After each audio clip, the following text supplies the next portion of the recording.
Nessa época já tinha acontecido a abolição. Fingindo grande dor e indignação, sem esperar um julgamento, mandou colocar o negro no tronco e chicoteá-lo até a morte. Ainda deu a entender que a mãe era amante do negro. Assim, o negro desencarnou no tronco sem maiores problemas para ele. Seu avô ficou sendo seu tutor até a maioridade. Ficando maior, passou a tutelar a irmã mais nova. Era trabalhador, inteligente e multiplicou os bens. Não querendo que a irmã se casasse, começou, logo que ficou mocinha, a lhe dar, sem que ela percebesse, tóxico, fazendo-a passar por louca e doente. A irmã desencarnou moça e passou a obsediá-lo. Ele casou, teve filhos, foi respeitado, mas acabou fazendo uso de tóxico na tentativa de amenizar o remorso. Desencarnou em péssimo estado.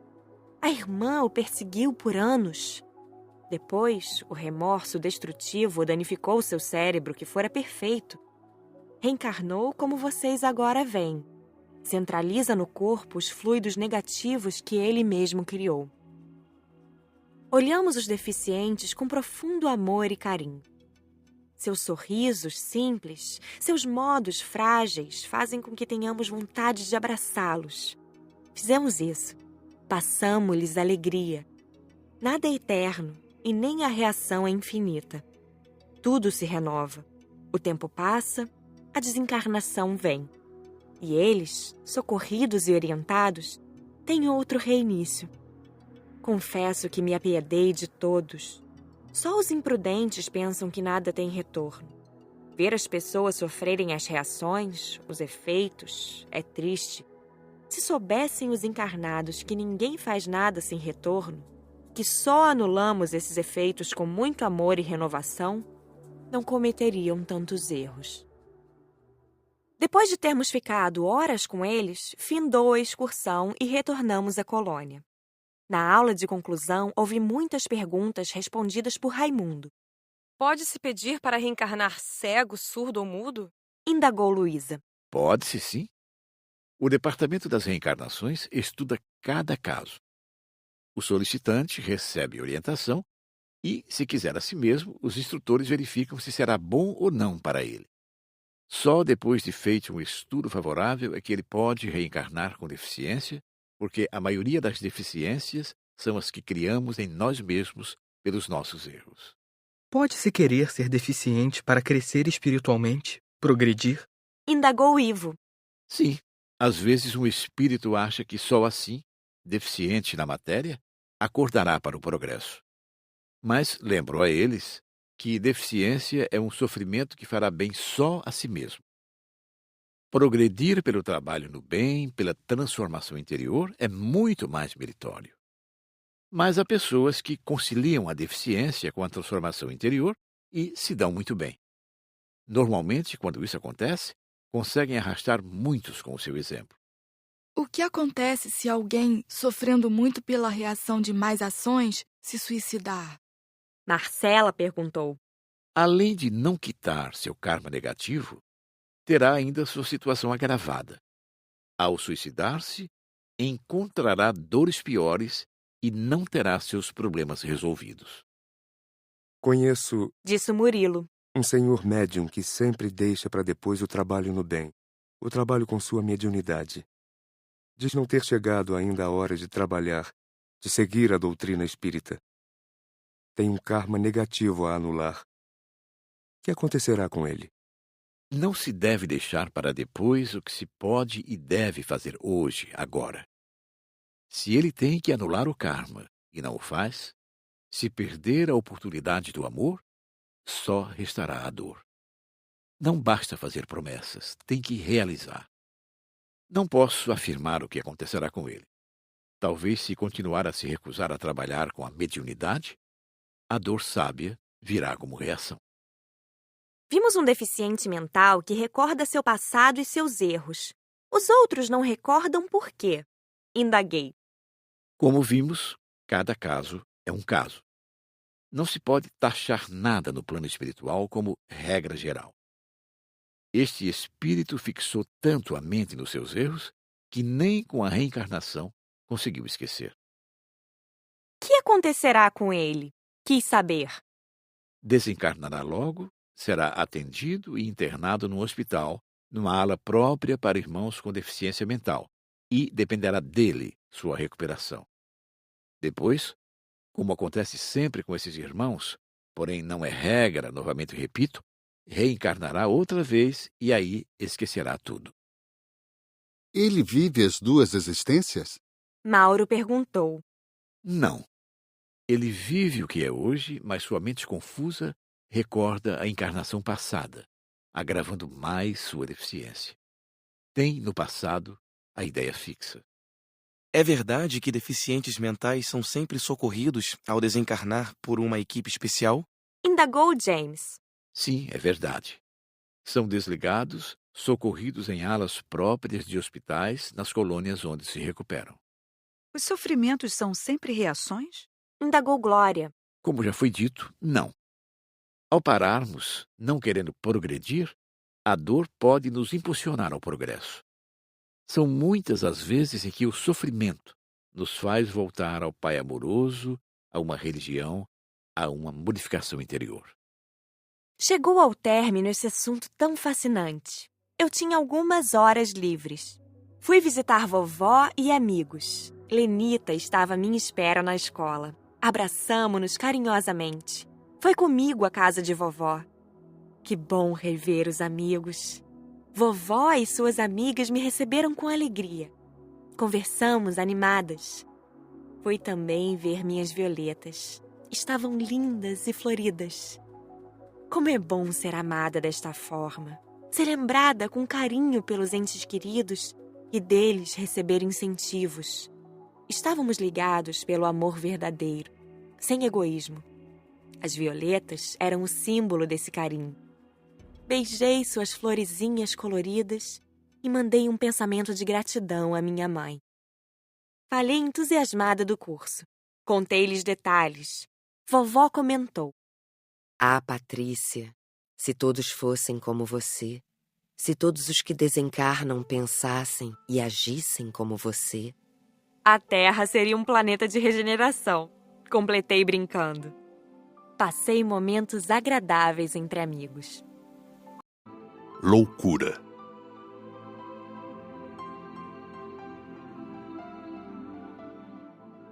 Impressionante e realmente fascinante é o cérebro humano. Residência central da alma. Arquivo do nosso passado. Nascedouro de toda a criatividade humana. Sede de toda felicidade e alegria, quando isento de conflitos. Mas a maioria de nós não faz outra coisa senão deteriorar a capacidade mental através da deturpação das forças e energias que recebe da bondade divina. É um fato corriqueiro, que muito pouco nos chama a atenção.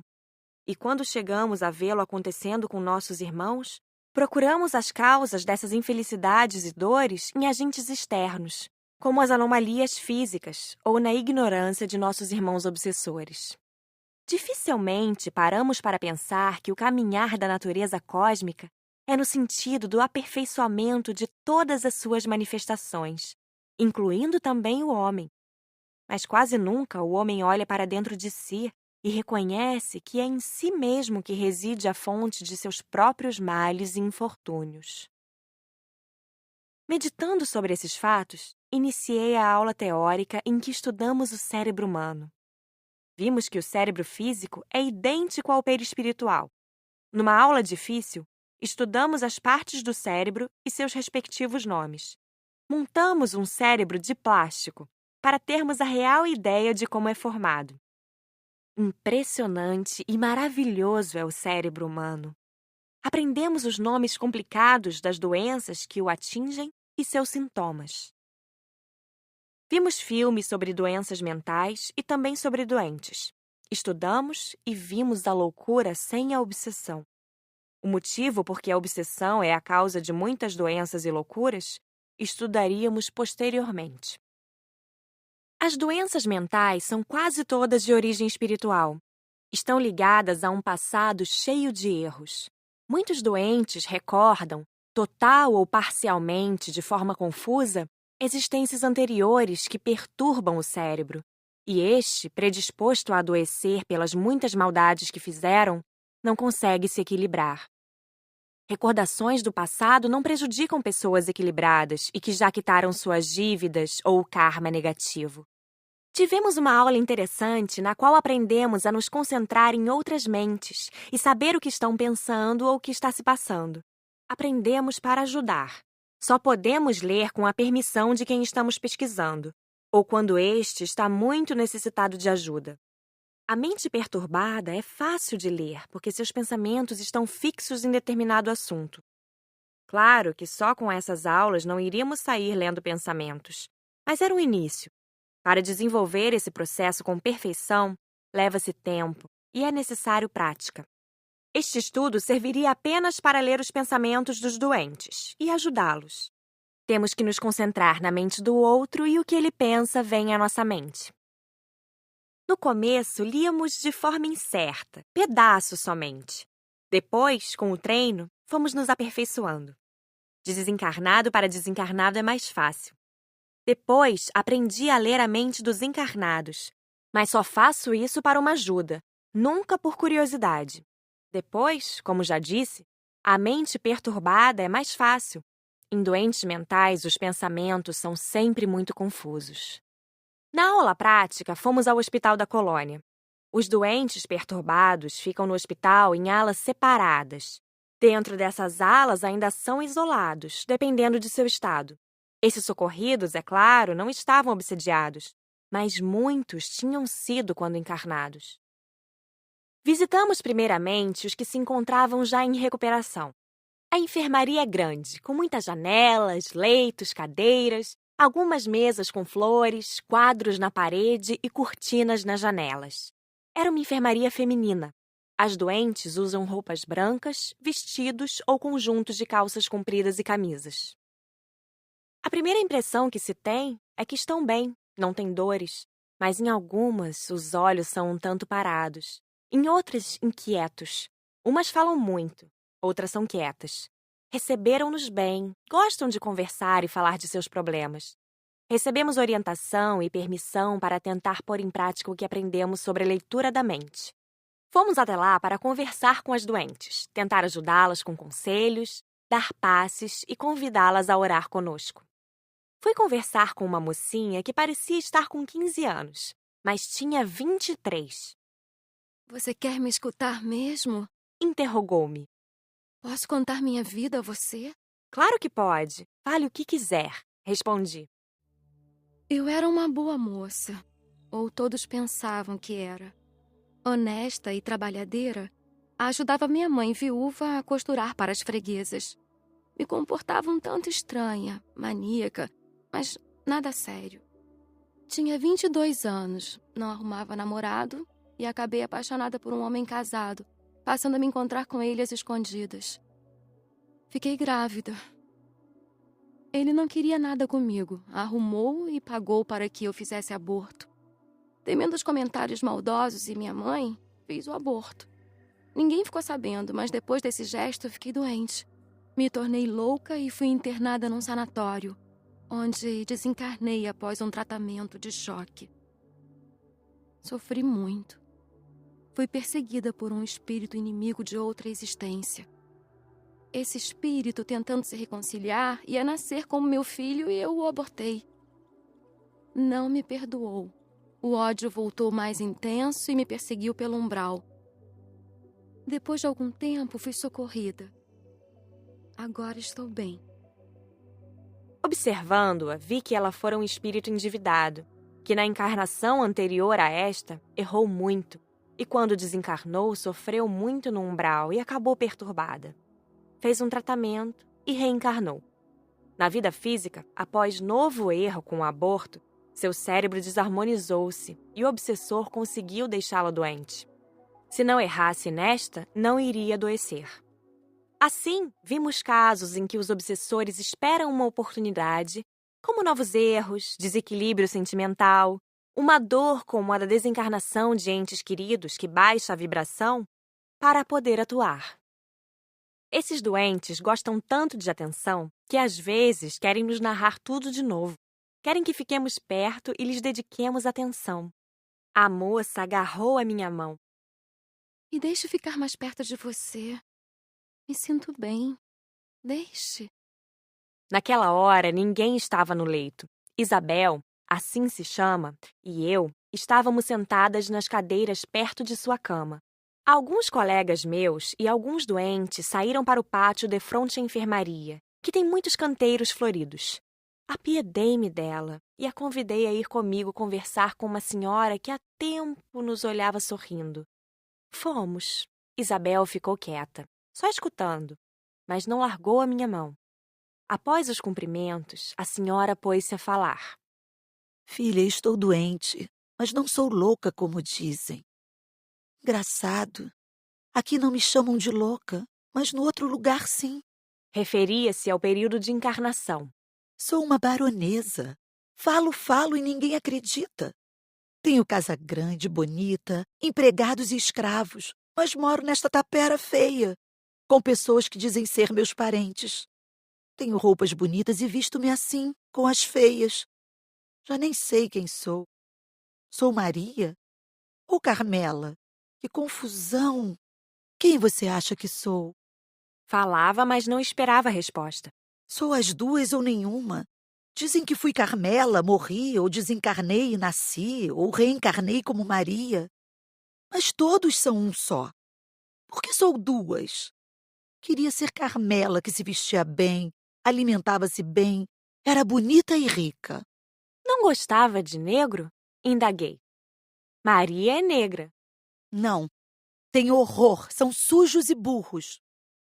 Mas sou negra, não vê? Não era e fiquei. Tentei explicar que na existência anterior foi Carmela e que teve o corpo morto, depois reencarnou como Maria. Ela repetiu sua história. Dei-lhe um passe e ela se acalmou. Ali estava um caso de recordação fora de hora, fruto verde. Talvez tenha relembrado pela ação de algum obsessor, querendo perturbá-la. Ou ela mesma não esqueceu, fascinada com a encarnação como Carmela. E as lembranças confundiram-na quando voltou como Maria, numa encarnação de que não gostava e repeliu, por ser pobre, feia e negra, raça que detestava.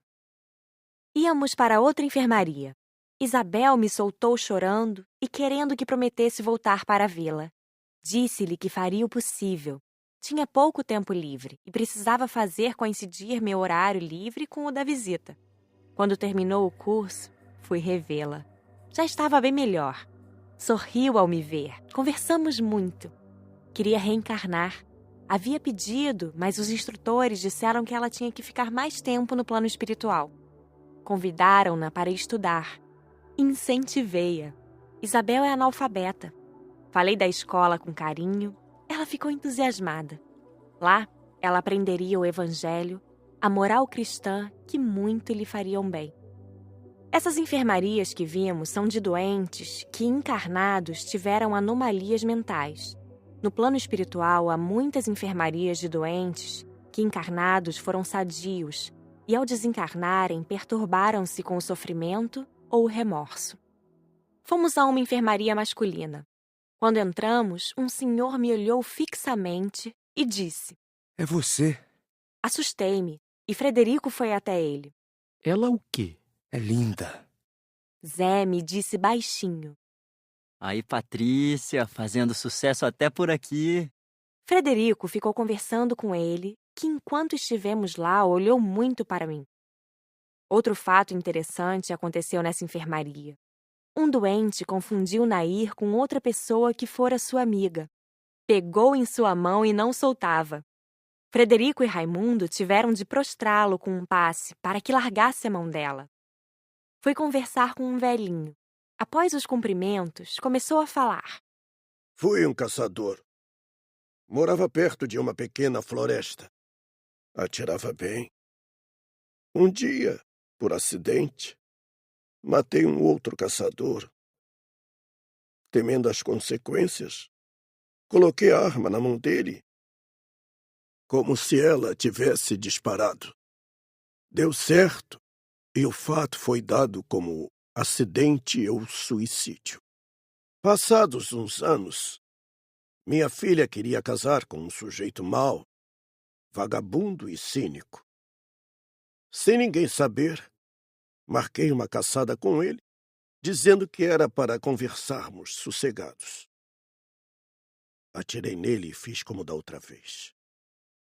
O acidente teve suspeitas, mas como não houve provas, ficou por isso mesmo. Mas esse espírito me obsediou até que fiquei perturbado. Meus familiares diziam que eu estava caduco. Desencarnei e sofri muito. Já faz tempo que estou no hospital. Acabou de falar, abaixou a cabeça e ficou triste. Animei-o. Depois sorriu para mim. Como é bom ter a consciência tranquila. Fui conversar com outro senhor que, logo depois de conversarmos um pouco, narrou sua história. Na encarnação anterior a esta, fui à guerra. Matei muitos homens e cometi maldades com os prisioneiros. Reencarnei em outro país. Era pobre e trabalhador. Mas alguns inimigos me acharam e ficaram esperando uma oportunidade. Se eu cometesse algum erro ou baixasse minha vibração, iriam me obsediar. Apaixonei-me por uma moça rica que nem sabia que eu existia. Criei coragem e confessei-lhe o meu amor, mas ela riu de mim. Tomei veneno, só que não morri. Fiquei mudo. Passado algum tempo, minha mãe desencarnou. Aí senti muito e perturbei-me. Acabei sendo o mudo bobo. Vivi anos assim, sozinho numa casinha a pedir esmolas. Com o tempo, os obsessores foram embora. Eu sei que foi minha mãe que fez com que eles me perdoassem. Desencarnei e fui socorrido, porque sofri resignado por muitos anos. Estou aqui há pouco tempo. Tenho ainda as ideias confusas. Às vezes me lembro da guerra e grito. Mas graças a Deus estou melhorando. E estar falando novamente é bom demais. Chegou a dormir quando recebeu o passe. Fomos ver os que dormiam em pesadelos. Formamos equipes de 5 para dar passes em cada um deles. Ao orarmos, às vezes víamos seus pesadelos. Uma senhora sentia a falta de seu obsessor a quem estava ligada pelo ódio e pela paixão. Queria-o e chamava-o sem parar.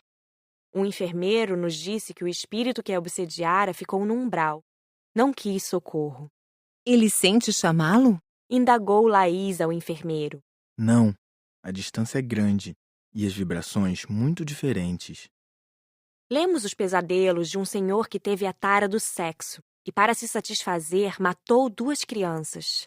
Vimos também uma senhora que matou afogada uma criança, menina de 2 anos, para vingar-se da patroa. Ninguém descobriu e deram o fato por acidente. Mas um dia o remorso veio e ela passou a sofrer muito. Tudo muito triste de ver. Erros, remorsos e sofrimentos podem perturbar alguém e, quando encarnado, pode vir a ter uma das doenças mentais como reação. Viemos à Terra por poucas horas e fomos visitar um sanatório. Desta vez, viemos só para ver casos de loucura sem obsessão. Nossas visitas ajudam os doentes. Fazemos círculos de oração e damos passes. Quase sempre esses doentes manifestam suas doenças quando cometem erros. Sentem uma dor maior, têm que enfrentar as responsabilidades ou são acolhidos por acontecimentos desagradáveis. Vimos nesses encarnados as doenças de que eram portadores e seus sintomas. Não tivemos muito que debater na aula de conclusão. Só Luiz perguntou: As doenças mentais são hereditárias? A hereditariedade pode dar aos indivíduos as tendências físicas, mas quase sempre reencarnam com espíritos afins, e tantas vezes quanto as que participam de erros em conjunto. Pode ser que tenham errado juntos, e por isso resgatam juntos. Quando o espírito se equilibra, o cérebro físico também será equilibrado. Foi bom para todos nós esse estudo. Obsessão.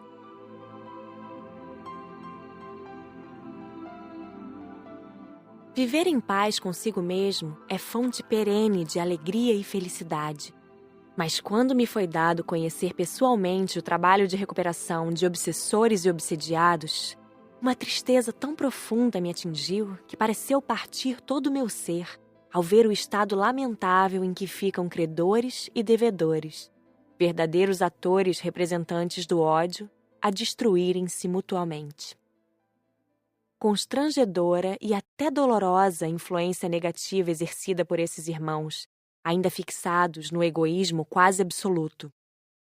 Difícil é o trabalho de socorro a eles, exigindo dos espíritos que se dedicam a esse mistério dedicação e paciência tão grandes que chegamos a ver nessa atitude o reflexo do amor divino.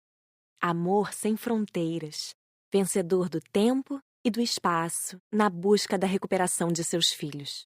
O pai não abandona seus filhos e os socorre através de seus próprios filhos, envolvendo todos no seu grandioso amor, esperando, pela eternidade, que voltemos para o cultivo da fraternidade. Nada melhor que as lições de Allan Kardec para nos ensinar o que seja obsessão. É a ação persistente de um espírito sobre uma pessoa.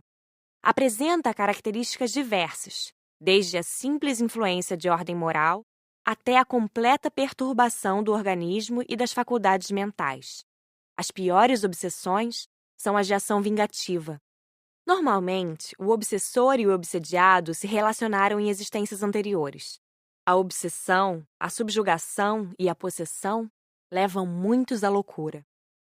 Normalmente, o obsessor tenta dar ao obsediado uma ideia fixa. Às vezes, faz recordar parte da existência anterior para que ele se confunda. Quase sempre, entre o encarnado e o desencarnado, ou os desencarnados, há lutas e troca de ofensas. O ódio e a paixão os unem. Em nossa aula prática, viemos para a Terra, já que tínhamos visto no Hospital da Colônia ex-obsediados, desencarnados que foram obsediados quando encarnados. Como sempre, viemos de aeróbus. Paramos num posto de socorro na Terra e saímos para ver alguns casos de obsessão. O primeiro que analisamos foi de simples influenciação mental. Um desencarnado que não sabia que desencarnara e estava perto, encostado em uma menina encarnada, vampirizando suas energias. Ou melhor, trocando energias. Ela começava a sentir sintomas das doenças, do mal-estar que o desencarnado sentia. A menina tinha o pai desencarnado perto de si. Sentia dores e tristezas que começavam a afetar seu físico. Tentamos intuir a mãe a levá-la para tomar passes. Foi um alívio para nós quando ela resolveu ir a um centro espírita. Ao tomar o passe, o espírito também recebe e se sente melhor. O pai desencarnado foi convidado a permanecer no centro espírita para ser doutrinado mais tarde na sessão de desobsessão. Vimos um encarnado, fanático religioso, tendo perto de si um desencarnado também fanático. Os dois se afinavam. Estavam sempre a discutir religião. Olhamos, observamos e nada fizemos. Os dois se sentiam bem assim. Entramos em 3 bares. Os encarnados bebiam, e eram poucos os que não estavam acompanhados por desencarnados. Ali, muitos espíritos sugavam o hálito dos que bebiam, embriagando-se juntos. Alguns desencarnados bêbados, ou que queriam beber, ficavam perto de qualquer encarnado que bebia. Outros desencarnados estavam ali com companhia fixa. Vimos um que obsediava um encarnado, mas não se embriagava. Queria que seu obsediado bebesse para se tornar ridículo, um farrapo humano. Os desencarnados bebiam e fumavam, participando das conversas dos encarnados. É estranho ver desencarnados bêbados. Não diferem dos encarnados. Brigam entre si, riem, caem, dizem grosserias. Alguns parecem animais. E na maioria são sujos, com cabelos e unhas grandes, e babam. Ali só observamos, sem sermos vistos. Não fizemos socorro. Nem todos os encarnados bebem por influência dos desencarnados. Zé comentou. Grupos se afinam. Ambos, encarnados e desencarnados, bebem porque gostam. São escravos dos vícios, até que se libertem. Respondeu Dona Isaura. Esses desencarnados ficam muito tempo assim? Luísa indagou. Depende de cada um. Respondeu novamente Dona Isaura. Uns ficam muitos anos, outros cansam-se logo. Esses espíritos são presas fáceis de espíritos do umbral que os fazem escravos. Mas, quando querem largar o vício, sempre encontram ajuda, sejam encarnados ou desencarnados.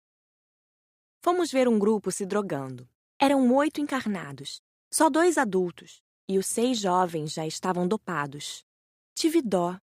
Conheci alguns. Também não pudemos fazer nada. O grupo dos desencarnados que se drogava com eles era maior. 20, todos perturbados. Figuras estranhas, sujas e mal cheirosas. Os drogados encarnados ainda têm sempre quem cuide deles, mas os desencarnados que se drogam, não. E para eles, nada mais importa. Fizemos um cerco ao redor deles. Raimundo se fez visível aos desencarnados.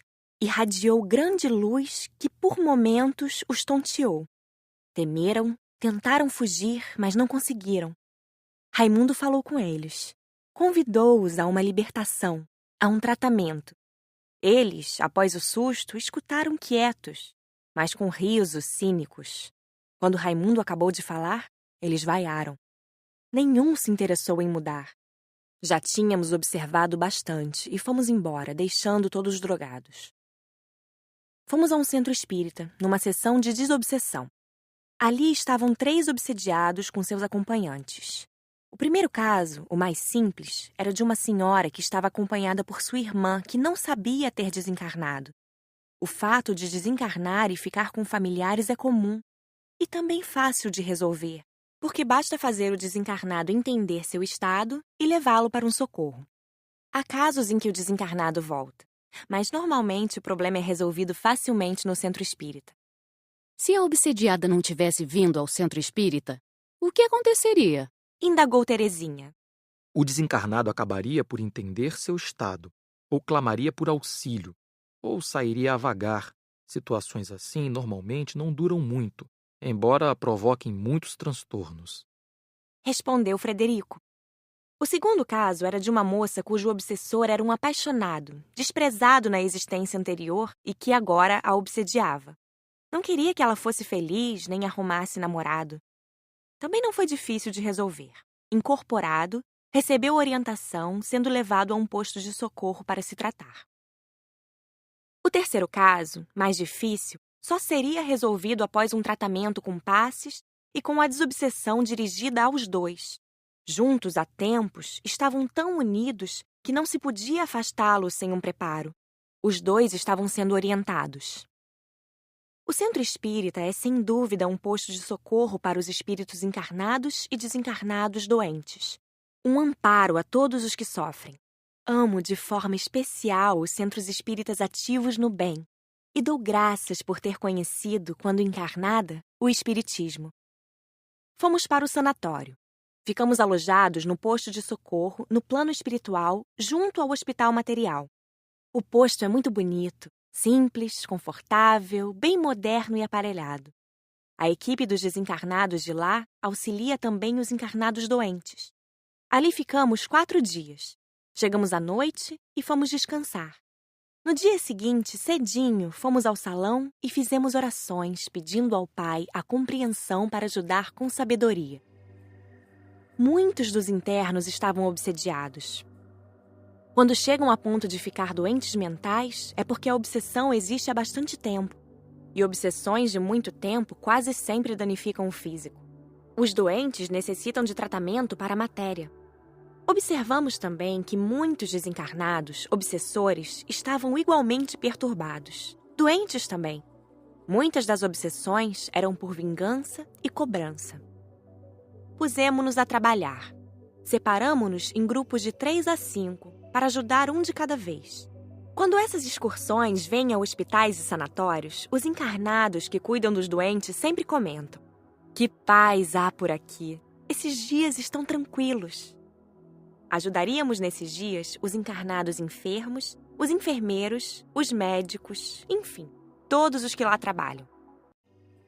Meu grupo se aproximou de uma jovem negra. Tinha 18 anos. Ao seu lado, uma moça branca desencarnada. As duas, no passado, na encarnação anterior, apaixonaram-se pelo mesmo homem. A desencarnada tinha se suicidado ao se ver desprezada. A jovem negra, na outra encarnação, não foi boa. Cometeu muitos erros.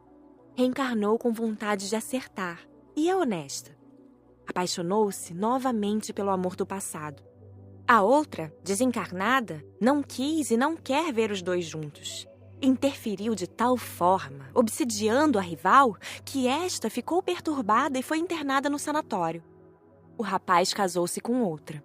A desencarnada não sabe. A jovem encarnada falava o tempo todo em fogão.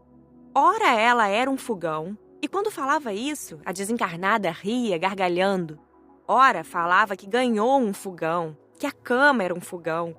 A ideia fixa de fogão era a desencarnada que lhe dava, por ela ter se suicidado colocando fogo de um fogão no corpo. Tentamos conversar com a desencarnada, mas não foi fácil. Ouvia-nos sem entender bem, estava perturbada e seu pensamento era só o de separar os dois. Fizemos círculos de orações, demos passes e no quarto dia acabamos por encaminhá-la a um socorro. Foi levada para uma das enfermarias que havíamos visitado, para doentes mentais na colônia. A encarnada também estava doente, mas com o tratamento certo, logo ficaria boa. Vimos uma senhora que ocupava um quarto pago. Era de família de muitas posses. Ao seu lado estava uma negra que a obsediava. A encarnada gostava de se enfeitar, a obsessora também. As duas pareciam amigas, mas era só aparência. Ao tentarmos conversar com a desencarnada, vimos que ela odiava a outra, mas ao mesmo tempo gostava de viver perto dela. Escutou quieta a nossa argumentação. Pensei que fosse naquela hora conosco, mas nos disse, cínica: Acabaram? Já lhes dei muita atenção. Queiram retirar-se. Na segunda vez que nos dirigimos a ela, ouviu-nos já inquieta. Ao ser convidada a vir conosco, gritou, batendo o pé no chão: Não e não. Não vou. Por que querem que eu a largue? Por que querem que ela fique boa? Sabem o que ela me fez? Eu era sua escrava, sua aia. Ela sempre foi caprichosa e má. E só porque achou que eu não passei sua roupa direito, jogou água quente no meu rosto e no meu corpo. E ainda me fez trabalhar toda queimada. A queimadura infeccionou. Passei dias entre a vida e a morte. Sarei e fiquei toda marcada com a pele repuxada. Isso ela fez comigo. Fez muitas outras maldades, não só a mim, como também a muitos outros escravos. Por isso desistam. Não vou. Fico com ela até que desencarne. Frederico aproximou-se e a olhou fixamente. Fez com que ela visse, recordasse o porquê dessa reação. Na existência anterior, fora um capataz que marcava com ferro quente os escravos. Recordou tranquila. Já recordei isso. Outros como vocês tentaram me levar. Mostraram tudo para mim. Fiz e sofri. Mas esta fez mais e tem que sofrer. Eu fico aqui. Raimundo mostrou-lhe por uma tela portátil a colônia com toda a sua beleza. Olhou curiosa, depois, cínica, comentou: Isso não é para mim. Raimundo nos disse: Há muito tempo, esta mulher obsedia a outra. A encarnada foi de fato tudo o que ela disse. Reencarnou na mesma família. Quando adolescente, o pai se suicidou e foi ela quem o encontrou enforcado. Perturbou-se e a desencarnada pôde atuar numa obsessão marcada. Mas recebi ordem do departamento de pedidos para tentar tudo e separar as duas. Raimundo aproximou-se da desencarnada, olhou-a bem, e as manchas com as bolas da queimadura apareceram em seu rosto e braços. Ela começou a gritar: Feiticeiro! Isso não! Dói muito! Eu não quero lembrar! Tire isso! Só se você vier conosco. Respondeu Raimundo tranquilo. Não! Afastemo-nos. Raimundo nos esclareceu. Devo levá-la por livre vontade. Seria fácil levá-la à força. Mas a encarnada sentiria muito. podendo até desencarnar. Se ela vier de livre vontade, embora eu esteja forçando para seu próprio bem, a encarnada sentirá, mas não irá ser prejudicada. Raimundo vigiou-a de perto. Ela se contorcia, chorava de dores. Tão ligada estava a encarnada que esta ficou inquieta, passando a mão pelo rosto e braços, e começou a queixar-se de dores. Por 8 horas a desencarnada aguentou as dores. Pediu socorro aos gritos. Raimundo se fez visível a ela, abraçou-a fraternalmente e tirou dela a queimadura. Filha, disse Raimundo com carinho, venha conosco. Venha para ser feliz. Irá aprender muitas coisas, irá reencarnar e esquecer. Vou, disse séria. Vá se despedir da encarnada. Tire dela seus fluidos. A desencarnada aproximou-se da encarnada e a abraçou. Adeus. Vou embora.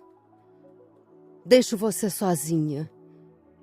Se puder, volto para vê-la. Raimundo a levou para a colônia. Sumiram as dores da encarnada, mas ela, sem saber por quê, começou a chorar sentida. No outro dia estava triste. Tudo fizemos para alegrá-la. Ela sentia falta da desencarnada. Frederico nos disse.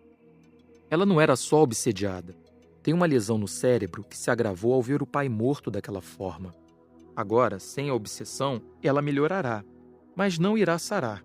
Isto é a consequência dos muitos erros que cometeu. Vimos viciados encarnados, internados para se desintoxicarem e espíritos junto a eles, como se fossem encarnados a se tratarem. Levamos todos os que pudemos para hospitais da colônia e dos postos de socorro. Os 4 dias foram produtivos. Muito fizemos, muito ajudamos, muito aprendemos. De volta à colônia, estávamos satisfeitos. Ajudar nos faz bem. A aula de conclusão foi bonita. Todos os casos foram comentados. Marcela suspirou ao dizer: Como não se pratica o perdão sincero? Como o erro acarreta sofrimento? Como nos prejudicamos ao fazer uma ação que necessite de perdão? As perguntas não foram muitas, porque tudo o que vimos ficou bem explicado. Mas sempre se tem algo para esclarecer. Glória perguntou: Frederico, uma pessoa boa pode ser obsediada por um espírito que se julga prejudicado, mas na verdade não foi? O desencarnado pode tentar se aproximar. Mas, se o outro é bom, as vibrações diferem de tal modo que ele não pode atuar. Também, se o encarnado começar a se perturbar, os bons sempre têm auxílio, seja de outros encarnados, seja de desencarnados. E se o encarnado não for tão bom, mas nada fez de mal ao desencarnado, embora este julgue que fez, pode obsediá-lo? Perguntou de novo Glória. Uma obsessão sem maiores consequências, às vezes, não é tão prejudicial quanto imaginam. Muitas vezes, leva as pessoas a procurarem ajuda em centros espíritas. Se a pessoa não for tão boa, pode obsediá-la sim. Mas o encarnado, sendo inocente, não irá aceitar. Ele tem seu livre-arbítrio. O que faz o espírito obsidiar é a aceitação do encarnado, por ter a consciência pesada. A jovem do fogão irá sarar totalmente? Hilda perguntou. Acredito que sim. Muitas vezes, ao afastar o obsessor, logo o corpo físico se recupera, ou pelo menos a doença é controlada. Vimos muitos obsessores perturbados. O que acontecerá a eles? Laís indagou. Chegará o dia em que serão socorridos. Aí serão submetidos a tratamentos. Quando curados, vão estudar ou reencarnarão. Mas enquanto estão vagando, ficam a perturbar e perturbados. Não podemos trazer todos os obsessores? Por quê? Indagou Cida. Seria bom curar todos, socorrer todos. Mas isso traria resultado? Não, continuariam a errar. E para o erro não há reação? Podemos trazer os que conseguimos fazer querer o socorro. Argumentamos com todos. Uns quiseram, outros não. Só forçamos a ex-escrava, porque foi pedido pela encarnada. Solicitações que chegaram ao departamento de pedidos foram analisadas e concluiu-se que era chegada a hora de separá-las. Que bom se pudéssemos atender todos, mas como desta vez trouxemos muitos, haverá muitas outras vezes. Aos poucos serão todos a querer o socorro. Só que aí haverá outros. Mas o sofrimento cansa e os obsessores sofrem também. Meditei muito nesses problemas que atingem muitos, como a obsessão, e concluí: é falta de seguir os ensinamentos de Jesus. Quem ama o próximo não lhe faz maldades. Quem ama o próximo não persegue. Quem ama vive em harmonia. Pedidos.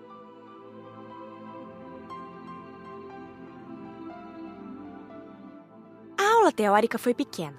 Dona Isaura nos explicou que estudaríamos os pedidos que encarnados e desencarnados fazem a santos, almas ou espíritos, a Jesus, a Nossa Senhora, etc. São tantos os pedidos que nas colônias há departamentos onde eles são estudados e encaminhados a equipes que irão atendê-los. Esses pedidos são feitos, ora com fé, ora querendo facilidades entre os encarnados. Disse Dona Isaura. Alguns são atendidos na hora, outros dependem de algum tempo. Por exemplo, um homem, ao se ver em perigo, grita pela ajuda de Maria, mãe de Jesus. Qualquer bom espírito por perto pode atendê-lo. Quem proporciona essas graças são equipes de espíritos em nome de qualquer entidade. Isso não importa. Honras a encarnados só importam a eles mesmos.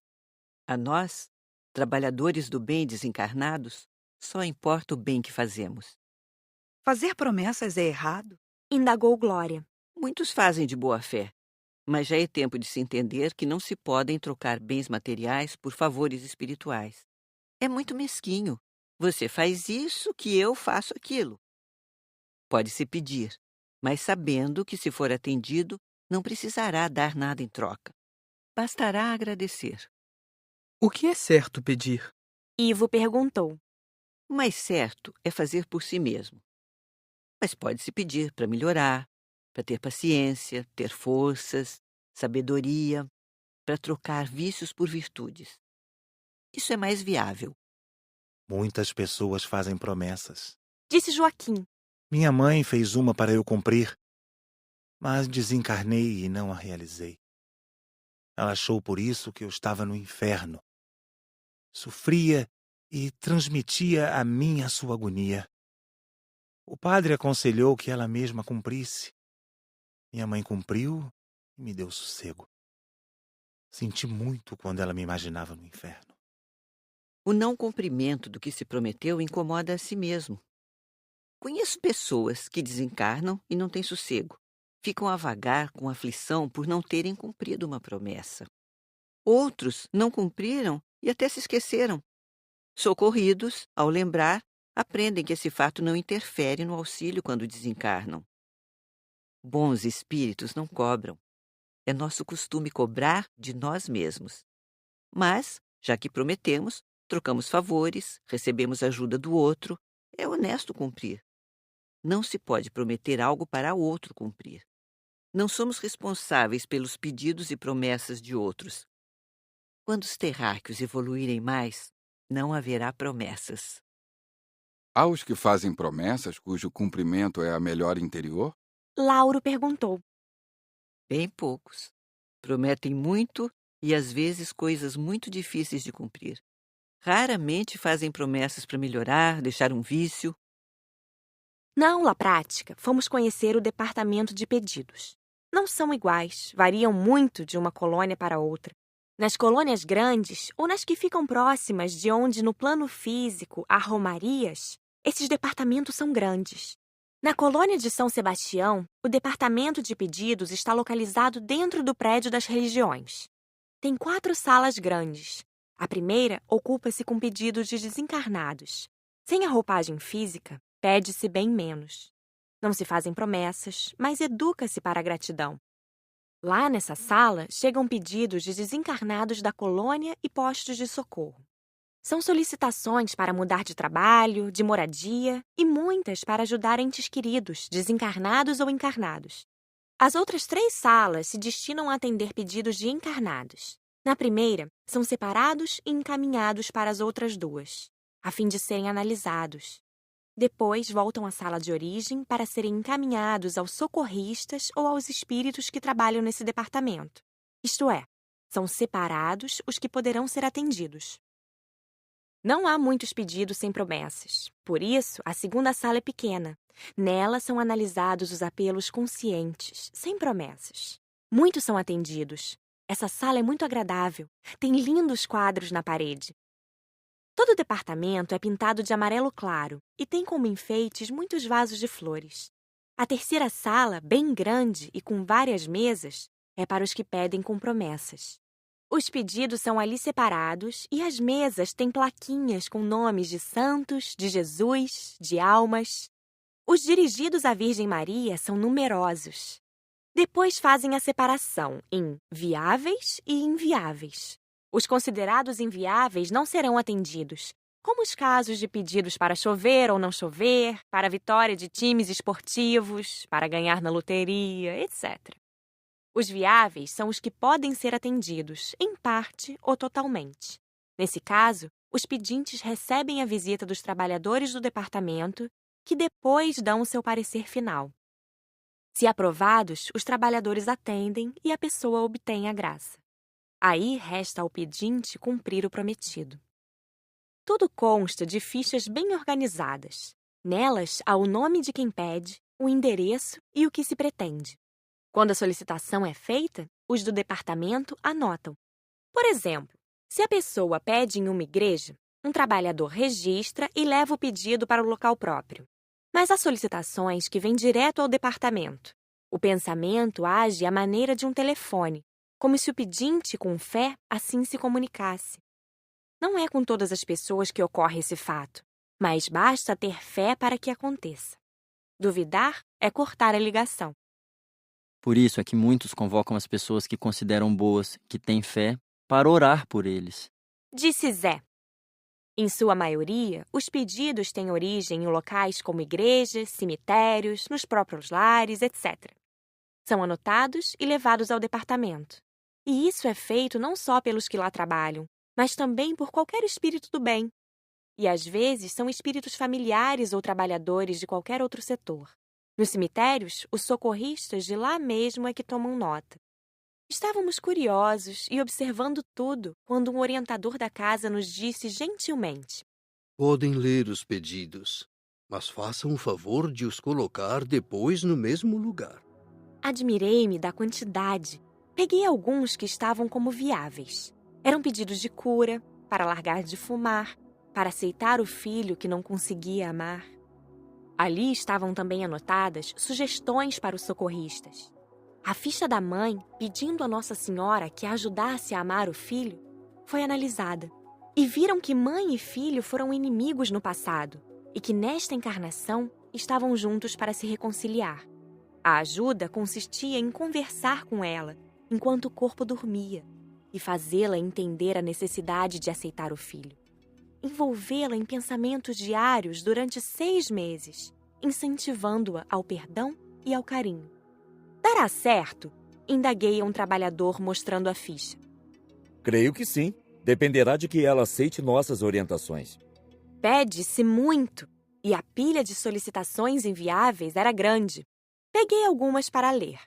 Numa delas, uma senhora rogava às almas do purgatório ajuda para que o marido não descobrisse que ela o traía. Rezaria 3/3 no cemitério.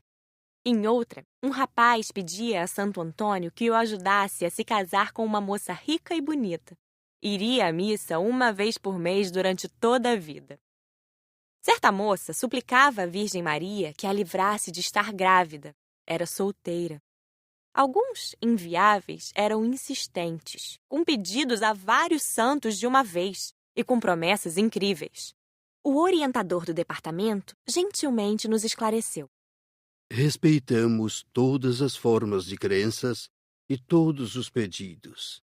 Se aqui chegaram, é porque foram feitos com fé, embora saibamos que muitos não têm base em fé raciocinada. Respeitamos mesmo os pedidos para encobrir erros, como este que pede a Nossa Senhora Aparecida proteção para não ser preso enquanto rouba. Nele, há mais ignorância do que maldade. Marcela leu alto as palavras de um traficante que pedia proteção para não ser descoberto e preso. Prometia dar uma grande quantia em esmolas para os pobres. O orientador elucidou-nos. Todas as vezes que esse solicitante está para receber um carregamento de tóxicos, faz promessa semelhante. Não o ajudamos.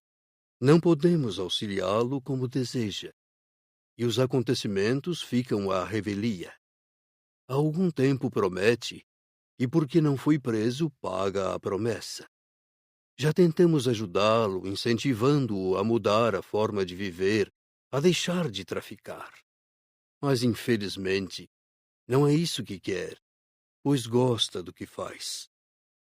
Após analisar tudo, saímos com um grupo de socorristas que ia atender algumas solicitações. O primeiro caso era o de um senhor pedindo que sarasse. Estava no hospital, tinha câncer em estado adiantado. Não obteria a cura do corpo. Seu pedido não seria atendido, mas o auxiliariam de outra forma. Os socorristas iriam assisti-lo e incentivá-lo a ter bons pensamentos e a resignar-se. A equipe o visitaria todos os dias até que desencarnasse. Ele sentiu nossa presença e recebeu os fluidos doados. Ficou calmo e adormeceu. Uma outra súplica nos comoveu. Uma menina de 8 anos, órfã de mãe, desejava a genitora de volta. Mas isso não é inviável? Indagou Glória. O pedido sim, Respondeu Frederico. mas não a ajuda. Os socorristas também irão, por um determinado tempo, visitá-la todos os dias, consolando-a e ajudando-a a aceitar a desencarnação da mãe. Já outra senhora queria ajuda porque se sentia mal, com falta de ar. Ao seu lado estava um desencarnado a vampirizá-la. Os socorristas fizeram-se visíveis a ele, conversaram e o convenceram a ir para um posto de socorro. Depois fomos ver como se anotam as fichas. Era em uma igreja. Naquela hora da tarde estava quase vazia. Só um trabalhador do bem ali se encontrava. Aproximamo-nos de uma senhora que orava com fé, aos pés do altar do coração de Jesus. O trabalhador do bem anotava seu pedido enquanto ela orava. Queria que o filho fosse aprovado na escola. Essa senhora será atendida? Perguntou Ivo ao trabalhador. Os trabalhadores do departamento podem ir até o filho e incentivá-lo a estudar. Às vezes, pode estar com algum problema de saúde ou com algum desencarnado atrapalhando. Nesse caso, aconselha-se a mãe, em forma de intuição, a procurar um médico ou um centro espírita. Sabendo a causa, podem os trabalhadores achar uma solução. Mas se for preguiça, só pode ser incentivado. Ninguém irá fazer o que lhe compete: estudar. Depois fomos a um lugar de romaria. Ali, muitas pessoas pagavam promessas ou pediam graças. As súplicas eram diversas. Desejavam obter facilidades, riquezas. Algumas eram comoventes. Pediam saúde, melhora de caráter. Essas últimas, aliás, geralmente eram feitas para outras pessoas, como a esposa que desejava que o companheiro largasse a bebida e o filho o tóxico. Em lugares de romarias, há equipes grandes de trabalhadores. Os pedidos são encaminhados normalmente ao departamento de uma colônia. Se o local é muito frequentado, o departamento fica ali mesmo, como em Aparecida do Norte. Uma equipe grande trabalha ali, onde os pedidos são anotados e levados depois para as salas construídas no plano astral, como continuação da construção material. Lugares de romaria são atacados pelos irmãos do umbral? Perguntou Cida. Sim, por isso os trabalhadores também são guardas. E o local está equipado com raios elétricos. O que acontece se o raio atingir o encarnado? Joaquim perguntou. Nada. Somente atinge os desencarnados. Continuou a elucidar Raimundo. Os trabalhadores do local estão aptos a lidar com esses raios e não acontecem contratempos. Porque muitas pessoas vêm de longe, de diversas partes do Brasil, os socorristas vão depois aos seus lares. Todos os pedidos recebem respostas. Vimos um senhor pedir que ganhasse um carro na rifa. Os trabalhadores não iam interferir no sorteio, mas sim incentivá-lo a pensar mais na parte espiritual. Em épocas de grandes romarias, o local recebe ajudantes extras. É comovente ficar ali escutando as súplicas. Há tantas pessoas com fé. Não trabalhamos durante o estudo que fizemos, só observamos. Voltamos à colônia. A aula de conclusão, como sempre, serviu para tirar dúvidas. Joaquim foi o primeiro a perguntar. Como é feita a ajuda de pedidos que envolvem tempo, como a de um senhor que pediu proteção ao neto que acabava de nascer? Frederico é que respondeu. Isto é inviável. O recém-nascido não terá proteção especial por causa da solicitação. Ajuda em todos os momentos todos nós temos. Mas um pedido de outra senhora que reza a vida toda para ter uma boa morte ou desencarnação, aí sim, quando chegar a hora, terá assistência. Se for boa, terá um socorro mais profundo. Se não, só a assistência para desligá-la e lhe dar as primeiras orientações. Uma senhora pediu com fé a Nossa Senhora que ajudasse o esposo desencarnado. Como é feita a ajuda? Indagou Rosália. Os socorristas podem pesquisar e sabem onde o esposo está. Se está bem, nada será feito. Se está sofrendo, analisam o caso. Pode ser que não queira ajuda no momento, assim, não será auxiliado, e o pedido não poderá ser atendido. Mas se sofre e quer o socorro, receberá ajuda.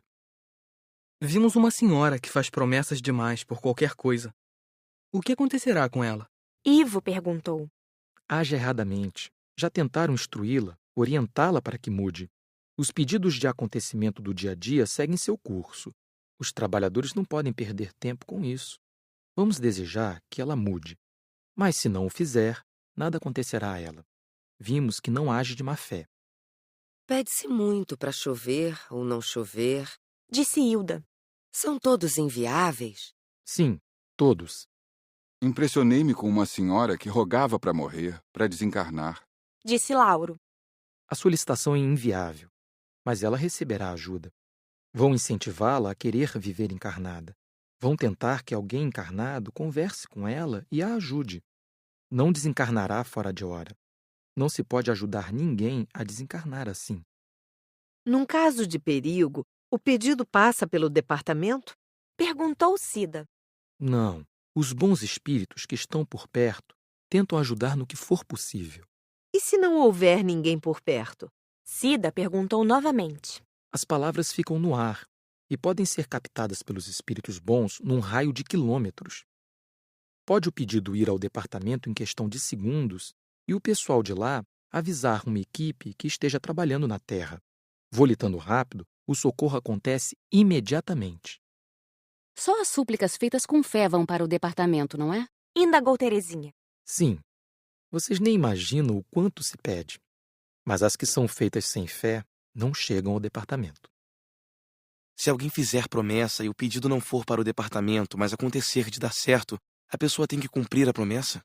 James indagou. Quem fez a promessa não irá saber deste detalhe. Promessa não cumprida incomoda a si mesmo.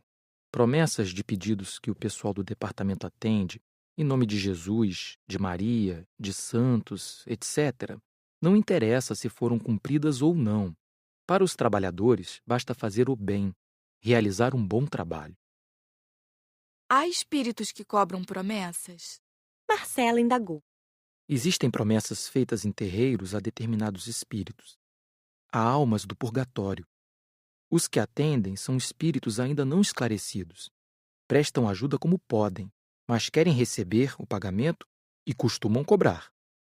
As perguntas terminaram e Frederico encerrou com estas palavras. Quando a Terra evoluir, cessará essa troca de favores. Pedidos serão como uma ajuda para se melhorar. Porém, aprendemos desde já que cada um deverá fazer por si o que lhe cabe. Umbral.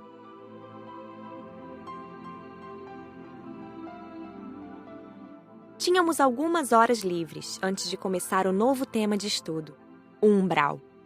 Aproveitei para meditar e vieram-me à mente recordações. Lembrei-me do que meu pai nos falou certa vez no aconchego do lar sobre o umbral. A natureza não se desvia do caminho do aperfeiçoamento, da manifestação divina. Aonde quer que olhemos, a evolução, mesmo que lenta, mas constante. Parece-nos que somente no âmbito hominal há possibilidades de recusa desse crescimento, embora muitos não o admitam. Mas se não houver evolução, a estagnação no plano mental egoísta. É uma verdade patente, exposta de uma forma tão agressiva nas regiões umbralinas que chega a nos causar arrepios.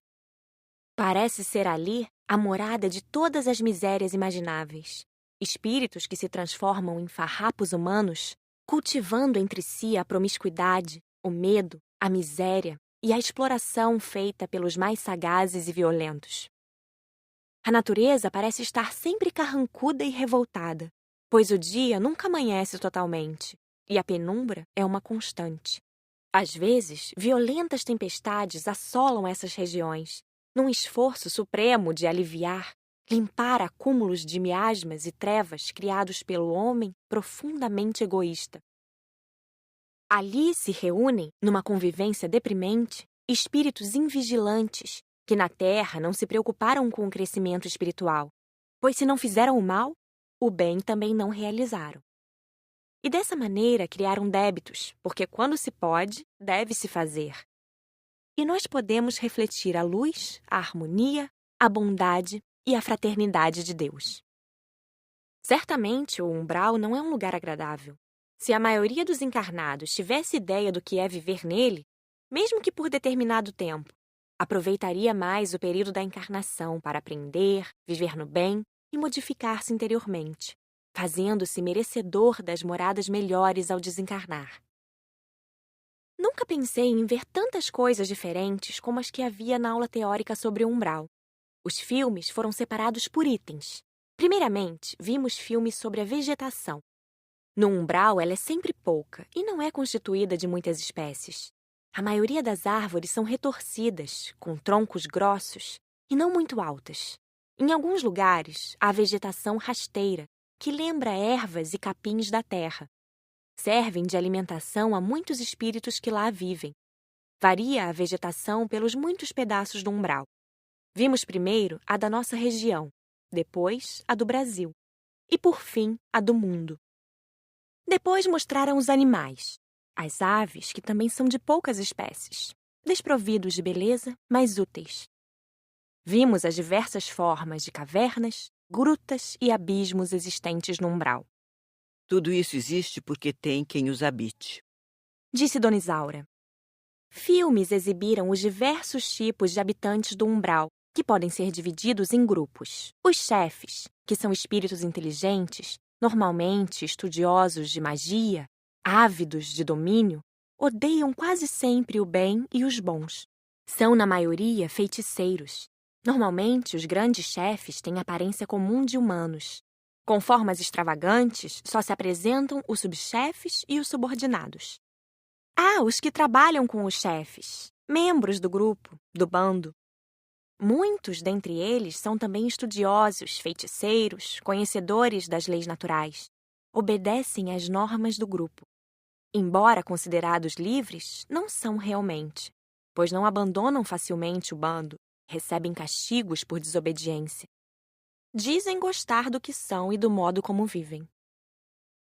Encontram-se também pelo umbral espíritos solitários, mas são poucos. A maioria deles vive nos grupos. Há os que vagam em turmas de arruaceiros entre o umbral e a terra. Há os escravos, os que não servem para pertencer ao bando, que trabalham e não recebem nada em troca, a não ser castigos se não obedecerem. Existem também os que são torturados. São tratados assim, na maioria, por vingança. Assim como há os que dizem gostar de lá, há também os que consideram o umbral um inferno. Penam por vagar sem rumo, sofrendo pelos seus erros. Agrupam-se em cidades, pequenas vilas ou núcleos. Vimos muitas cidades nos filmes. Todas elas têm a mesma base. O melhor prédio é para o chefe. Há o local para as festas e o salão de julgamento ou audiências. A maioria delas tem biblioteca com livros de magia e obscenos. Livros e revistas, em sua maioria, também editados na Terra. Só que os encarnados têm livros e revistas bons e maus, e lá só há os ruins. Vimos, espantados, cidades enormes com muitos habitantes e escravos. O umbral das Américas é mais ameno se comparado com o da Europa e Ásia. O umbral do Velho Mundo é mais fechado, com abismos enormes e horripilantes. Vimos muitos filmes sobre cada umbral de outras regiões, porque na aula prática iríamos visitar só o da nossa região.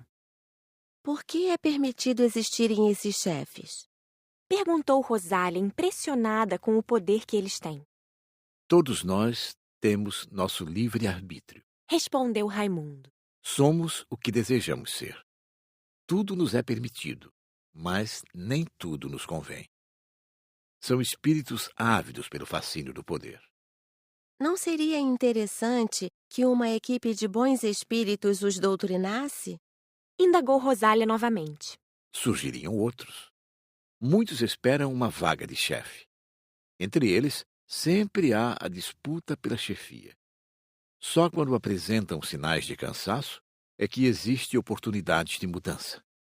Mas eles, como são inteligentes, sabem que um dia terão que mudar. Eles não temem ser expulsos da Terra quando ela passar de planeta de expiação para o de regeneração? Indagou Ivo. Ou não sabem disso? Sabem, mas sempre pensam que há tempo, que esse fato irá demorar para acontecer. Outros não se importam porque o poder lhes sobe à cabeça. Sabemos que nós, uma grande parte dos terráqueos, fomos expulsos de um outro planeta que passou do mundo de provação ao de regeneração, e aqui reiniciamos o aprendizado. Também na Terra haverá uma seleção, e nela ficarão só os bons e os que pretendem, com boa vontade e sinceridade, ser bons. Nem nos filmes o umbral é agradável de ver. Saber que aquilo é realidade e que ali estão irmãos nossos deixou-me triste por momentos. Depois meditei no que Dona Isaura disse. Umbral não é sinônimo nem de sofrimento, nem de felicidade. É um lugar transitório. É um ambiente criado pelo mau uso da mente humana. Nem todos acham um umbral triste e feio. Muitos gostam de viver ali. Gostos diferem. Se a uns agrada a limpeza, a outros agrada a sujeira. Uns preferem a verdade, outros a ilusão e a mentira. Depois, ninguém está ali por punição, e sim por vibrar igual ao ambiente. Os que sofrem não ficam lá para sempre. Há o socorro. A aula teórica foi ótima. Vimos muito sobre o umbral, havendo muito para ser visto e estudado. Não nos aprofundamos, porque o tempo de estudo era para conhecermos o principal somente. O umbral é imenso, do tamanho dos continentes. Onde houver um núcleo de encarnados, existirá também o espaço espiritual bom e o ruim. Núcleos são agrupamentos de espíritos. Fiquei abismada com alguns núcleos, como o dos suicidas, que ficam quase sempre em vales e são visitados tanto por socorristas como pelos maus, que vão atormentar mais ainda os que lá vivem. Núcleos de drogados constituem-se quase sempre em pequenas cidades. Em certas localidades são cidades grandes, fechadas e movimentadas, onde fazem grandes festas. O local de drogados na região chama-se Vale das Bonecas. Nele, há casas e um grande laboratório. Vimos em filmes como é por dentro, inclusive o laboratório. Semelhantes se afinam e se constituem em núcleos de ladrões, de assassinos, etc. Voltamos a estudar o umbral da nossa região. Vimos o mapa e tudo o que existe lá está marcado e dividido em partes numeradas por setor, para que os socorristas tenham seu trabalho facilitado.